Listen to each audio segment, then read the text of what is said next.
Hi students, ఈరోజు నేను మీకు 10th క్లాస్ ఫిజిక్స్ లెసన్స్ నుంచి వచ్చే అన్ని ఫార్ములాస్ ఎక్స్ప్లెయిన్ చేస్తాను. ఫస్ట్ లెసన్ హీట్ నుంచి స్టార్ట్ చేద్దాం. 1 calorie is equal to 4.186 joules. The SI unit of temperature is kelvin. మనకు తెలుసు the SI unit of temperature is kelvin అని. The temperature measured in kelvin is called absolute temperature. అంటే మనము టెంపరేచర్ని కనుక kelvin స్కేల్లో కొలిస్తే దాన్ని మనం అబ్సల్యూట్ టెంపరేచర్ అంటాం. అదే తెలుగులో కనుక పరమ ఉష్ణోగ్రత అని అంటాం. It can also be express as degree Celsius. అంటే డిగ్రీ సెల్సియస్లో కూడా మనం టెంపరేచర్ని మెజర్ చేయొచ్చు. Okay, next 0 degrees Celsius is equal to 273 kelvins. అంటే 0 degrees Celsius 273 kelvins ఈక్వల్. అలాగే మనకి ఒకవేళ డిగ్రీ సెల్సియస్లో ఇస్తే కనుక, అంటే నేను 40 degrees Celsiusలో తీసుకున్నాను టెంపరేచర్ని, దీన్ని నాకు కెల్విన్లో కావాలి. అప్పుడు నేను ఏం చేయాలంటే దానికి 273 యాడ్ చేయాలి. Temperature in kelvin is equal to 273 plus temperature in degree Celsius అంటే 40ని యాడ్ చేయాలి. అప్పుడు 313 అనేది నాకు ఆన్సర్ అవుతుంది. అంటే ఇది కెల్విన్స్లో వస్తుంది. ఇది very important one. Okay, next Q is equal to MS delta T. అంటే heat energy is equal to Q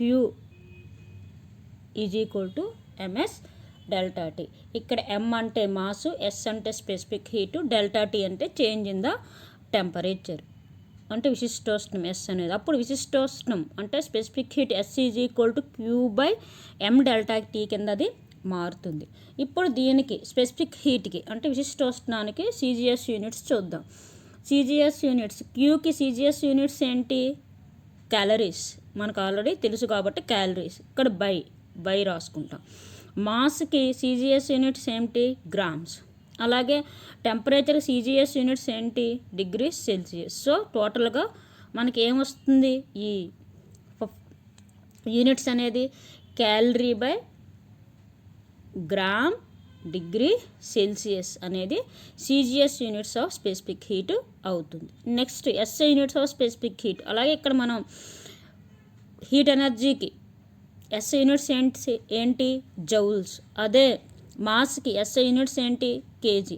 అలాగే టెంపరేచర్కి SI యూనిట్స్ ఏంటి? కెల్విన్. కాబట్టి జౌల్ బై కేజీ కెల్విన్ అనేది SI units of specific heat అవుతుంది. ఈ రెండింటి మధ్య రిలేషన్ చూద్దాం.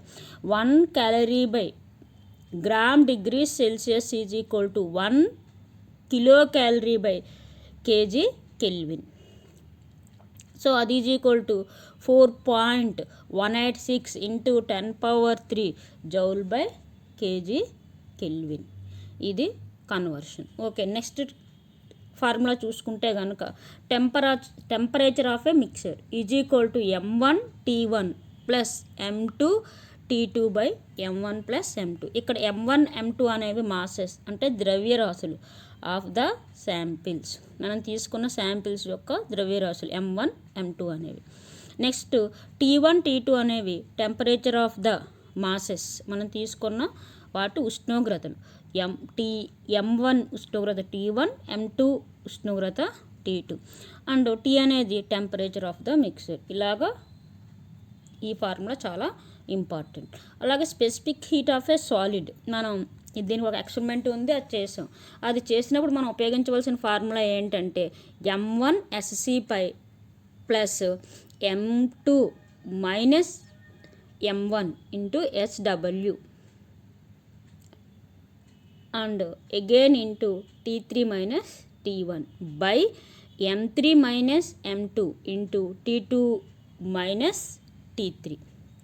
ఇక్కడ M1 అనేది mass of the calorimeter plus stirrer first తీసుకుంటాం, ప్లస్ దాంట్లో మళ్ళీ వాటర్ పోస్తాం. అప్పుడు ఏమవుతుంది? మాస్ M2 అవుతుంది. Mass of the calorimeter plus water plus stirrer అది, plus M2 minus M1 is equal to mass of the water.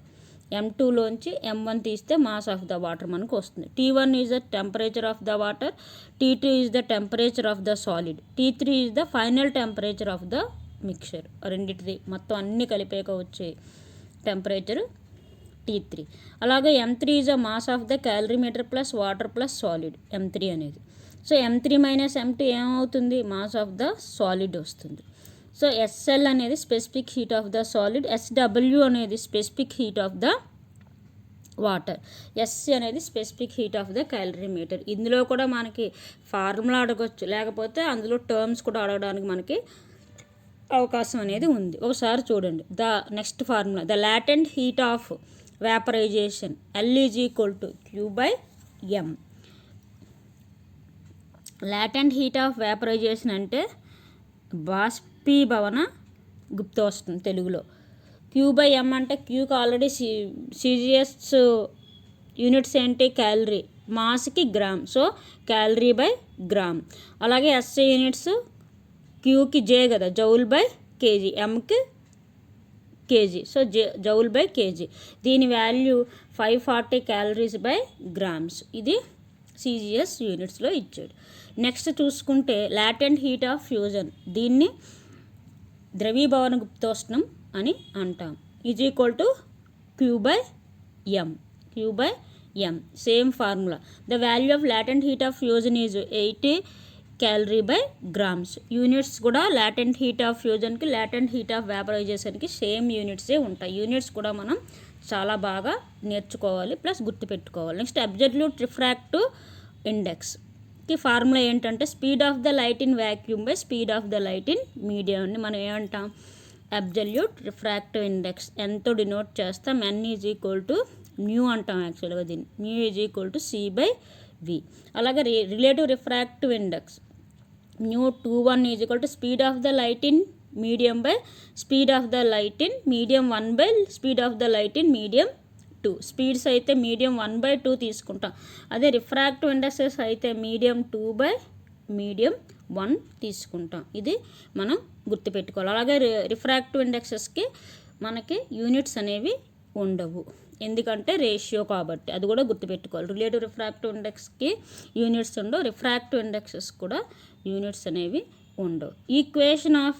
Equation for refraction of a light at a curved surface N2/V minus N1/U is equal to N2 minus N1/R.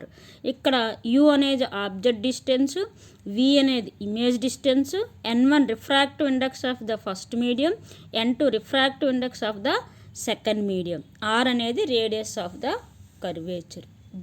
Okay, ఇది curved surface కాబట్టి దాని radius of the కర్వేచర్ని మనం తీసుకుంటాం. దీన్ని మనం plane surfaces కూడా వాడచ్చు అని చెప్తున్నాడు. This formula also be used for plane surfaces. In case of plane surface radius of curvature are approaches infinity. తెలుసు కదా, plane surface radius of curvature ఏం ఉండదు, ప్లెయిన్గా ఉన్నదానికి. సో ఆర్ ఏమైపోతుంది, ఇన్ఫినిటీ అయిపోతుంది అంటున్నాడు. కాబట్టి ఇక్కడ 1/R అంటే 1/∞ వస్తుంది. 1/∞ అంటే ఏంటి, 0 కదా, 1/∞ 0 కదా. కాబట్టి ఇక్కడ ఏమైపోతుంది, ఈ ఫార్ములాలో మనం ఒకసారి చూడండి, ఈ ఫార్ములాలో ఇది 0 అయిపోతుంది. ఈ R 1/R into N2 minus N1 కింద రాసుకోండి. అప్పుడు R 1/R అనేది 0 అయిపోతుంది. ఇది 0 అయిపోతే మొత్తం ఏమైపోతుంది, ఈ టర్మ్ మొత్తం 0 అయిపోతుంది. కాబట్టి చూడండి, N2/V minus N1/U is equal to 0 వచ్చింది. కాబట్టి N2/V is equal to N1/U అవుతుంది అనమాట. ఇది very important formula. Next, the relation between the V and F is 1/V minus 1/V is equal to 1/V minus 1/U is equal to 1/F. 1/V minus 1/U is equal to 1/F. ఇక్కడ terms కూడా మనం గుర్తుపెట్టుకోవాలి. U అంటే ఏంటండి, object distance, V అంటే image distance, F అంటే focal length. This is called lens formula. ఈ ఫార్ములాని ఏమంటాం, లెన్స్ ఫార్ములా అంటాం. వాడు అడగచ్చు, రైట్ ద లెంత్ ఫార్ములా అని అడగచ్చు. లేదంటే ఈ ఈక్వేషన్ ఇచ్చి expand the terms in the equation అని అడగచ్చు. నెక్స్ట్ ఫార్ములా ఏంటి, lens makers formula. 1/F is equal to n-1 into 1/r1 minus 1/r2. ఈ ఫార్ములాస్ గుర్తుపెట్టుకోవాలి. ఇందాక మనం చూసుకున్నది లెన్స్ ఫార్ములా, ఇది lens makers formula. 1/f is equal to n-1 into 1/r1 minus 1/r2. ఇందులో terms కూడా మనం గుర్తుపెట్టుకోవాలి. r1 r2 అది రేడియస్ ఆఫ్ ద కర్వేచర్స్, ఎందుకంటే రెండు ఉంటాయి.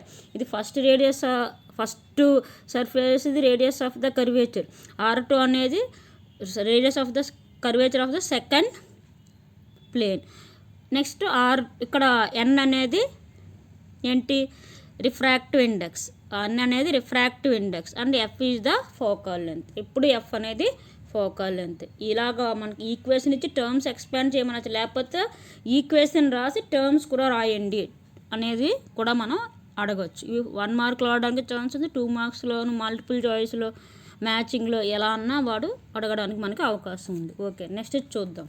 If the position of an object is between infinity and the point of least distance of a distance vision, the eye lens adjust it's focal length is between 2.5 centimeters to 2.27 centimeters. ఇది తెలుసు కదా, దీన్ని ఏమంటాం మనం, F మ్యాక్సిమా అంటాం. F మ్యాక్సిమా ఎంత, 2.5 centimeters. దీన్ని గుర్తుపెట్టుకోవాలి. F minimum of A focal lens of the eye lens. అదే మినిమం డిస్టెన్స్ ఆఫ్ విజన్ ఎంత అది అడుగుతాడు, 25 centimeters to infinity. ఓకే, ఇదంటే మన ఆబ్జెక్ట్ని బాగా చూడాలంటే 25 centimeters కంటే ఎక్కువ దూరంలో ఉండాలి, అలాగే ఇన్ఫినిటీ దగ్గర ఉన్న దాన్ని కూడా మనం చూడగలం. This is important points.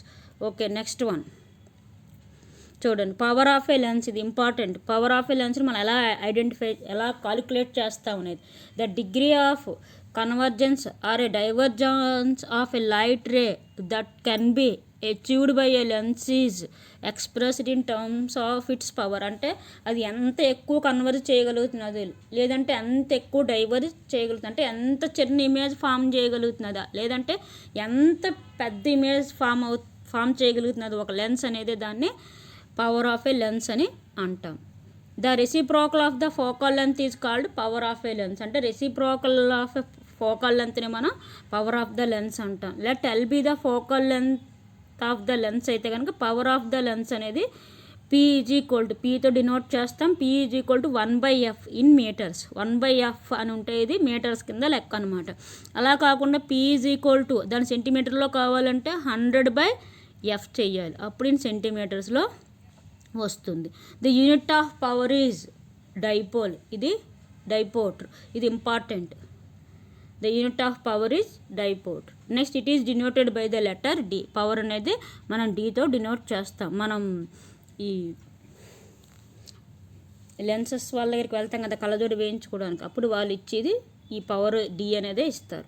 Expand the terms n2/v ఇలా ఇస్తాడండి క్వశ్చన్. ఇందాక నేను చెప్పాను కదా, minus n2/u is equal to n2 minus n1/r అన్నాడు.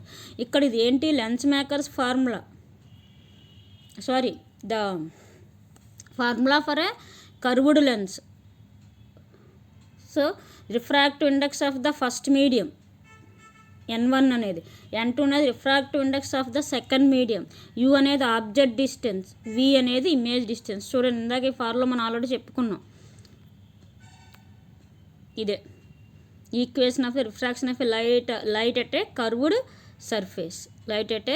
కర్వ్డ్ సర్ఫేస్కి ఇది ఫార్ములా. సో ఇక్కడ మొత్తం చూడండి ఇలా ఇస్తారు క్వశ్చన్ అనేది. మొత్తం ఈ ఫార్ములాలో ప్రతి టర్మ్ మనం ఎక్స్పాండ్ చేయాలి.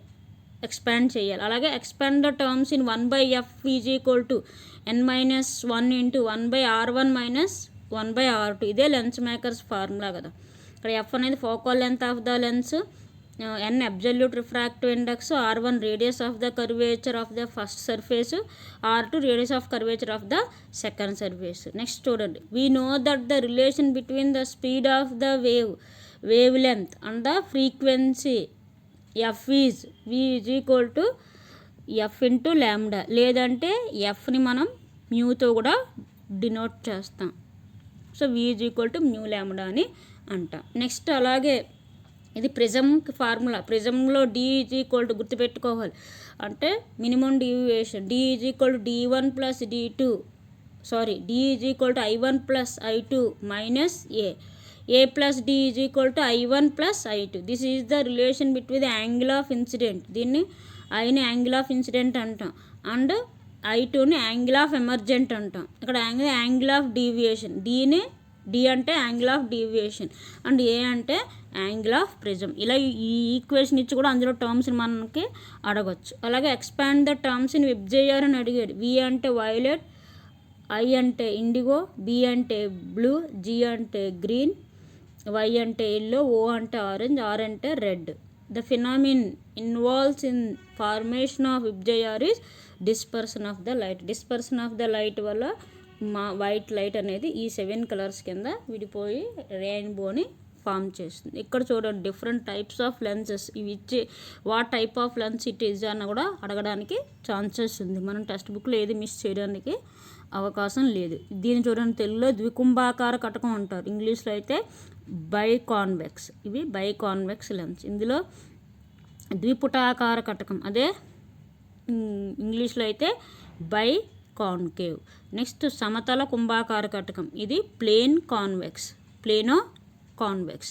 అలాగే సమతల పుటాకార దర్పణం plano concave, plane convex, plano concave, convex concave, పుటాకార కుంభాకార కటకం. ఇలా డిఫరెంట్ టైప్స్ ఆఫ్ లెన్సెస్ని కూడా మనం తెలుసుకోవాలి. Okay, thank you for watching my video. All the best for your exams.